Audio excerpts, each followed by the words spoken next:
My name is Doug McCoy. I'm the CEO for Eastern Plumas Health Care, and we are a critical access hospital and hospital district. So we are providing services to all of Eastern Plumas County as well as all of Sierra County. So we cover lives of about 25,000 in our area. That's our catchment area.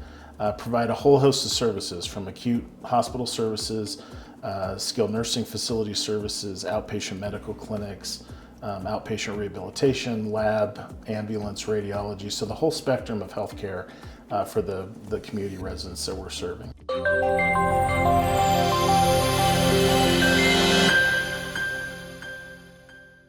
So approximately 6 months into my tenure and working with ITS as a partner, one of the Northern California hospitals had a ransomware attack that was significant, and so it actually took all of their systems offline for approximately 2 months.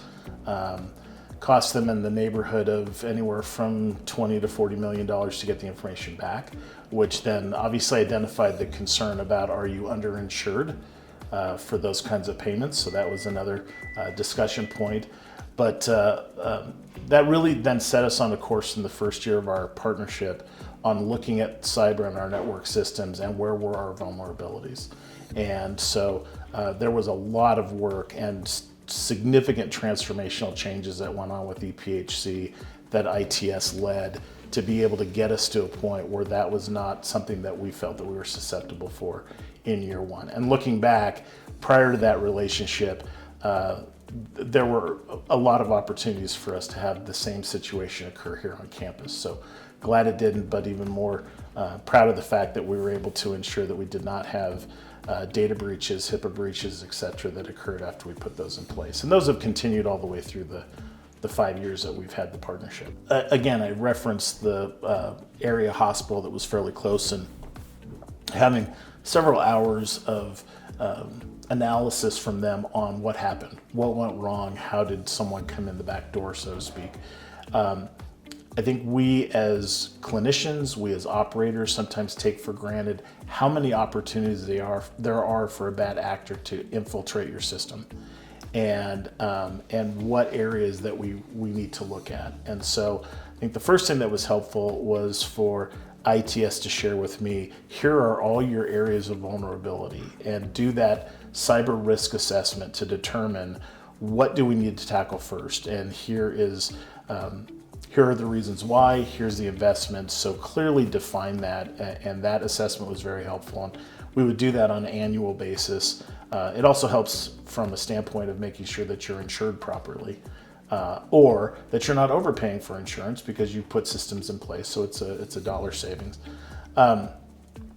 So there were a number of different aspects of cybersecurity that we looked at. Again, the first was the investment, the infrastructure, a review of those firewalls and those how to close all of those backdoor areas. We actually only one time in the 5 years have we had a bad actor that actually made an attempt to infiltrate the system, and I was really impressed because the action taken, first, everything worked as it was supposed to.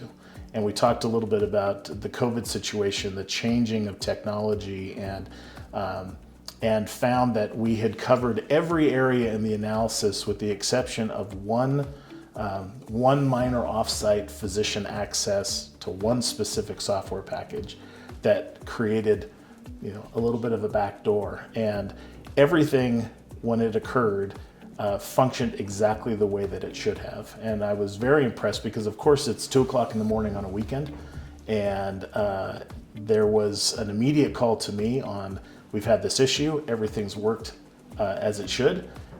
There was a complete analysis of the system, and then an after-action report that I was able to share with my board of directors too, because those infiltration activities will continue to happen to us, but knowing I do not go to bed at night worried about, is someone going to get into our system and are we going to have a data breach or a ransomware attack or something else.